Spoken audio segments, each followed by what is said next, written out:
everybody. Hi, my name's Charlie. This is my girlfriend and partner in all that I do, Rosa Nissim.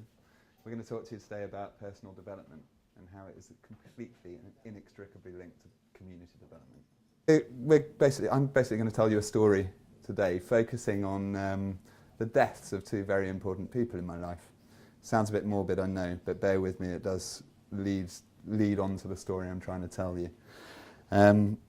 So the first was when I was 14, my father died. It's really sad. Violins everywhere. Very sad thing that happened.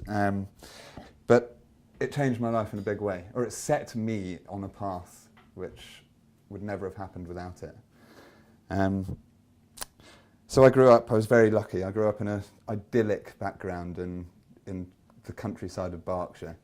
You know, I had two loving parents. They loved each other deeply. They loved us deeply. They provided everything they could to us. My siblings and I went to private boarding schools, but we didn't board there. We came back to this Edwardian, beautiful farmhouse in the middle of the Berkshire countryside. So you know, it was great. It was a lovely, lovely upbringing. But when my father died, everything closed in on me. You know, I shut in. I became this individual person. Fuck the rest of the world. They don't know, they don't feel, they don't understand what I'm going through. And better to get on with it on my own way, you know. So basically that's how I was in my late teens. I was a very individualistic person. I didn't really care for much of what was going on around me. So when I was 18, I decided to go travelling in Africa. I went with Ben, our cameraman here tonight, actually. And so this, funded by a generous inheritance from my father, I might say. We basically travelled around different bars, different lodges around southern Africa, getting drunk and high in every possible bar we could get to. It was great, but everywhere lacked something. I didn't know what it was. But every place I went to, I loved it, but it was missing something. And you know, I knew that I could better that easily. It was missing. We could find out what it is, and we could make it better. So towards the end of our trip, me and Ben were on Lake Malawi, and this guy told us about this beautiful waterfall that falls into Lake Malawi about 60 kilometers north of the tourist town that we were staying in at the time. So we decided to hire a boat and go and spend a few days up there. And it was great. We turned up in the most beautiful place I had ever been before in my life. I think Ben will agree. It's stunning in this area. We stayed with the chief of the local area for a few days. And when he eventually allowed us to go and camp at the place around the waterfall where we wanted to camp, he came over with us, and I couldn't help but say to him, "You live in the most beautiful place I've ever seen. You're one of the luckiest people in the world." To which he turned to me and said, "Well, if you think I'm so lucky, have it. Develop it." And then he walked off. So I thought to myself, I mean, this guy's crazy. He can't give me land. And even if he could, why would he give me land? But it turned out he could, and he did. So about 9 months later, I turned up with my best friend from the UK and started building this backpackers resort, this dream project. It was amazing. So I should tell you a little bit about the village where we live in. It's a village that's called Ruari. It's 60 kilometers from the nearest road. There's, as I say, there's no roads, there's no electricity, no communications, no healthcare. There's nothing. There's mud huts and fishermen's fish drying racks, and 1,700 people trying to eke out a living from subsistence farming and fishing in this area. Now, so obviously, as you can see, very, very basic, very, very basic. So me and my friend Gareth, you know, we camped on the beach for weeks, months, in fact, on end, while we were building this resort, whatever it was we were building, you know, having great fun at the time. But we came to rely on each other very, very much in this time, because we were the only two white people. You know, nobody else, very few other people spoke our language. We didn't really understand the customs, etc., etc. It could have been quite a lonely time, but we had each other, And, you know, we'd discuss, we'd talk, we'd write the world every night. We'd talk about the community we live in. And, you know, there's a lot, from a like 19-year-old boy's perspective, which is like, come on guys, sort your shit out. Like, why are you living in such a state when it's so easy to bring yourselves out of it? Now, we had to go to the mainland for a week to buy supplies. This was about 3 months after I arrived there, to start building. So we went back, get supplies. It turned out I had to start a bank account, so I stayed an extra week. Gareth went up on the Alala, this big ferry that goes up to our village once a week.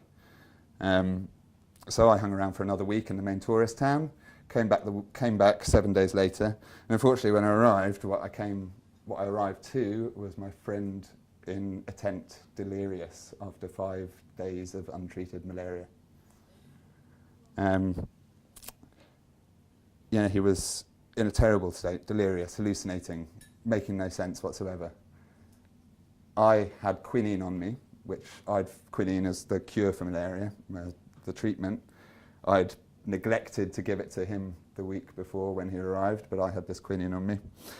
I tried to give him this quinine, but he kept vomiting up, so there's nothing you can do at that point. So I thought, okay, all I can do is sit with him. The ferry's coming at 6 o'clock tomorrow morning. Let's get him through this. We'll get him on the ferry. All will be fine. Nope. Midnight, he passed away. Very sad. Very, very sad. But the word went out around Ruari, this tiny, tiny village, you know, with lots of small outlying villages kilometres away from each other up in the hills. 6 a.m, people just started to come by their ones and twos to start with, then in droves. By the time the ferry arrived, by the time we were loading his dead body onto the Alala ferry, there were hundreds of people on the beach singing and crying with me for a person I barely knew. So, anyway, Gareth was a foster child in the UK. I came back to the mainland and contacted the parents, and you know that horrible telephone call, and we decided that they obviously couldn't afford to repatriate a dead body back when they had all these other foster children they were taking care of. So we decided to bury him in a missionary cemetery about 150 kilometres south of Ruari, the village where we were working in. So this was about 3 or 4 days after his death. We tried to move. It was a big story. I won't tell you about that now. But when we arrived back at the burial ground from the capital city with the body, there were literally hundreds and hundreds of people there from Ruarwe. They'd made their way by a small wooden boat, an open back truck, 150 kilometres over really, really rough terrain to get to this place. And at great expense to themselves. You know, these are people who are subsistence. They fish for their food and they farm for their food. Yet they had found this money and found these resources to enable them to get to this funeral. I was amazed, absolutely amazed. Like I broke down in tears when I got to this place. Not because I was so remorseful, not because I had so much mourning about my friend. I'd already cried that out. I'd already done that in my own internal way.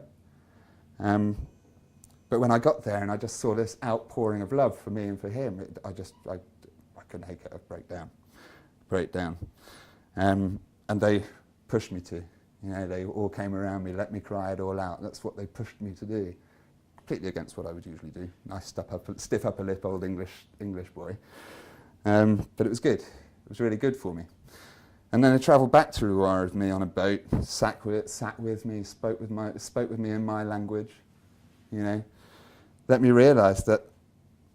In fact, it wasn't even that they let me realise. The chief said to me when he invited us to this community.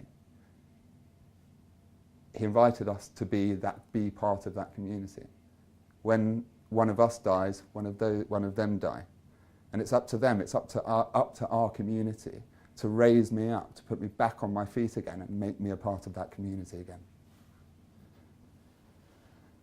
So I realised something that day that I'll try never ever to forget, and it stays with me so long. It's such an important realisation I had that day. And it is that we're a social species, we're fragile, we're incapable as individuals. Only with a strong community can we thrive and be truly content within ourselves. I also learned that I'd been blind to this Ruari community. All I saw were problems, a barely functioning society, when in fact, what was open and shown to me straight then was that I was living in a perfectly functioning society. You know, it gives its members true happiness. You know, even it can be seen on the faces of even the poorest Malawian villages, true happiness. You walk around London, nobody's smiling, nobody's greeting each other. You walk around these poor places, everybody's smiling, everybody's greeting each other, everybody's, oh, I haven't seen you before, who are you? It's amazing. I think we can all learn something really, really good from this. Now, I meet do-gooders in Africa every day. Yeah, they come in, fair enough, with mostly good intentions. You know, whether it's to save the children, feed the poor, bring Jesus, bring homeopathy, whatever it is that they have decided Africa needs. And I fucking hate do-gooders. They piss me off. They bore the hell out of me. And I've tried and succeeded to stop them coming anywhere near my village for the last 16 years. But every now and then, one turns up who gets it, who understands that they don't have all the answers, that they're far-sighted enough to realise that doing good can sometimes bring great harm, and that a community can only develop if its members truly want that development. So I'm delighted to be able to introduce her. This is Rosa Nissim. Thank you. Thank you. Apologies as well, I'll also have to read a bit from a page. This is not the kind of presentation I've ever done before, but thank you very much for having me here. I'll try and be quite quick so as not to overrun the time. Thank you to Charlie for the introduction. My name is Rosa. I'm also obviously living out in Malawi in the very remote but beautiful village of Ruari. And I'm there doing some community projects for health and social business and education mainly. I set up a charity to do this in 2009, and I feel like I've spent the last 5 years talking about what the charity does and what projects we do, so I'm not going to talk about that because you can find that easily on our website. So I thought instead I might talk a little bit about how I actually got to Malawi in the first place and what sort of decisions you take in life that lead you to a place that a lot of people find quite strange and fantastical when they're coming from a very London-based lifestyle especially. So again, as it was for Charlie, I'm very happy to say that as a kid I had quite a lucky and good upbringing.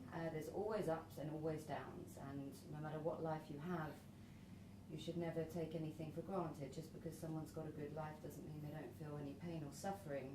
But in general, I had good parents, a good education, lots of friends, so I didn't want for too much. But from a very young age, and I'm sure the same with most people, you start to feel some strong feelings that you don't always know where they come from, but it's your mission to try and get rid of them. And there were two very strong feelings that hit me when I was younger. The first was an anger. It was quite strange. It was this sudden rage that seemed to be placed at the rest of the world, to all humanity, as though for all of my life I'd had some soft blanket around me, and then suddenly I'd open my eyes and realise that actually the world is filled with pain and suffering, and it gave me a lot of anger that I didn't quite know where to put. Anger that human beings can be that way to each other. And the other thing I was filled with was a void. There was a sense of emptiness and loneliness, like life had something more to it, but you don't quite know what it is or how to go about finding it. And these two feelings followed me around for most, if not all, so far of my adult life. So like many others, I went on a mission to find some happiness and some purpose in my life. And I think these goals are very common to everybody. and we all share these feelings, but very often the paths that we take to achieve them can be very different and very individual for each of us, depending on how we are as people. And I definitely believe there's not necessarily a right path, but there's very many wrong paths that you can go down at the same time. So around 10, it was, you go through different solutions as such to your problems in life. And at 10, I was bottling it all up. At 11, I tried bleeding the pain out. At 12, I switched all of my friends. At 13, I started writing some poetry. At 14, I changed my outlook and decided I'm going to be a very positive and honest person with no lies at all, which is quite difficult when people ask you about my dress and you're being a little bit too honest. So I learnt some white lies are okay. And then at 15, I started working with people, specifically at that point mentally disabled children, just as voluntary work once a week. And a lot began to change inside of me all of a sudden. The rage didn't disappear and the hole and the emptiness didn't close, but I felt that the more I worked with people, the more peace I felt with this anger that had taken over me. And also the less I started thinking about myself and my own happiness, the more I started to enjoy my life. So I jumped in, started doing loads of voluntary work in hospices and care homes and nurseries and just wherever I could, because I enjoyed it and it made me feel like a happier person. So for me, working and helping with other people was a very fundamental changing point in my life. Now, it's not to say that life is a one-way street, because a lot of my friends think, you know, it's so noble. That's not the case. I'm very selfish. It's because I actually enjoy it and I feel that it helps me to grow. So, you know, I've often found that helping others, there's often this image of self-sacrifice that everyone would have you believe, but it's not the case. I mean, I've worked with others for all of my adult life, and I've still had the time. I did 2 degrees just for the fun of learning. You can mix things together and have good balance in your life without having to be a Mother Teresa style person that dedicates everything to one thing. Not to say there's anything wrong with that, but you know, in life you can have it all, you know, without having to give up your own stuff in order to work with other people. So in 2007, after I'd studied maths, I went to Malawi to volunteer at a school, which that experience single-handedly changed the direction of my life. I knew I'd always wanted to work with people, but Malawi was not somewhere I was going to live. I just thought at the time, I've never been to Africa, so why not go and volunteer for a bit? And pretty much chose Malawi out of a hat at the time. I knew very little about the country before I arrived. It was a particularly uninformed and swift decision. But as soon as I got there, I knew that it was a right decision for me. Everywhere around me, I mean, I've grown up in London where people, as Charlie says, they have a lot except joy, unfortunately, but people have a lot of stuff. And I was suddenly in this world where life was very difficult and there was a lot of hardships, but people were actually seemingly quite happy and very kind, and the individuals you meet have practically nothing, you know, in terms of their possessions, but they were so generous and so kind and so welcoming that it really makes you realise how much people have in the world and that you take for granted. So at that point I returned to England with the goal of embarking on some community development projects up in Ruari. So I wanted to set up a charity and make my way back out there once I'd raised enough money. It was something that was a little bit difficult. I had a few battles with that. My family just told me I was completely crazy. They couldn't differentiate Malawi, obviously, from the rest of Africa, and just thought I was mad going to live in Africa, as though you're running away from a reality in some sense. A lot of my friends did think the same. I didn't have anybody that wanted to jump in on organising the project, so I was very aware that I'd actually have to start them alone. So obviously you've got your own fears that take over to think, well, I'm only one person. Can I do that? And also I was with a partner at the time who wanted me to be living in a different sort of reality with him. So there were a few challenges along the way, but luckily I just jumped right in and thought I'll see how it goes, and took that leap of faith. And here I am now. And I cannot say that everything has worked out exactly as planned, or that I'm totally happy and content in all walks of life. I think life is not quite as black and white as that. But after 7 years of first having gone to Malawi, I've got a UK charity. I set up a Malawian trust. I'm living in a community that each month, each year, I can feel going up and up in terms of education and health especially.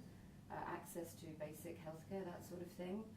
I'm living a really simple life with very few distractions, which is actually a very big relief to be able to focus on what you want to do in life without constantly being told what you should want to do and what you should want to buy and how you should want to live.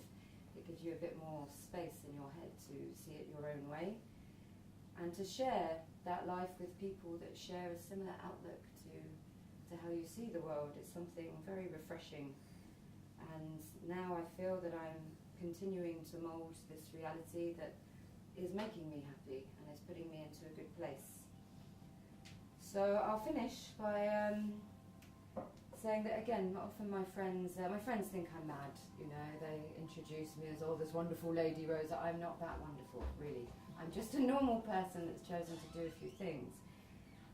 But this word selfless comes up a lot, and I do try and explain that for me, helping others is not necessarily about righteousness or knowing the right path for where the world should go, or even becoming some sort of saviour for people that need you to help them in some way. It's selfish. It's about helping yourself to be a better person and live in a better world, and it's that simple to me. And now I've not by any means achieved my goals. I'm still on the way and on a nice path, I'm hoping. But the experiences I've had so far in my life have taught me a few things, some which you change over time, but there's 3 things that I'm more sure about. The first thing is that making people happy and being part of a community that you're striving to change and to grow with can take away pain, and it can take away loneliness and emptiness, and it makes you feel part of something and gives you a strong sense of purpose. The second thing is that some of the best outcomes I've had in my life have come from the least thought out decisions. They're the most haphazard ones where you just think, I'll go there, and then lo and behold, they change the path of your life. So it's not always worth thinking through things in such minute detail. And the last thing is that often you want to be happy and you want to be a good person, you want to grow. But I find that the less you analyse your happiness, the more chance you have of achieving it. Just go and do it. And things normally, as the last speaker said, have a bit of faith in the universe, and it tends to lead you in the right direction. So thank you very much for having us speak today and for listening. And okay, round of applause.